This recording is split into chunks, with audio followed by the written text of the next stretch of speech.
Okay, so what I'm going to be doing now is showing you how to use the upload software that you can freely download from the Gigapan website. It's called Gigapan Upload. And once you have registered there, if you want to, you can upload your Gigapans for free to their website and share them with the world. In addition to that, you're able then to monetize those Gigapans because people can email you and say, I would like a digital copy of this. Could you put it up on your share drive for me? And then you can share the Gigapan with them. They can download it, they can print it, or you can have the Gigapan website take orders, and then they can get an order through your particular Gigapan upload, and you get paid for it, as well as, of course, the Gigapan website getting paid for it. In any case, this is how you upload, whether you want to monetize them or not, if you want to upload them. Again, I said earlier that you do not have to upload a Gigapan image in order to show it to an audience.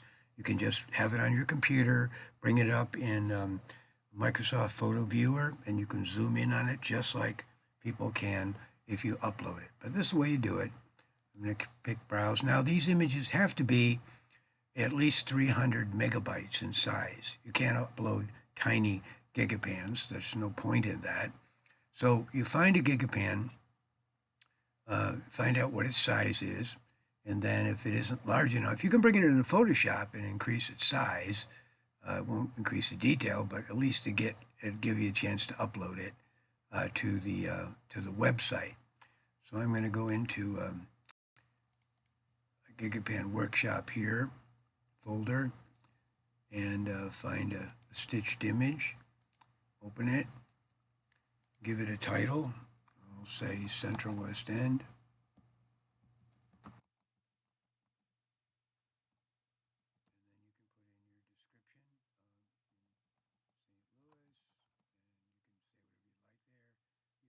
Tags in it so people, when they're searching the Gigapan website or the internet, they can make hits. So, and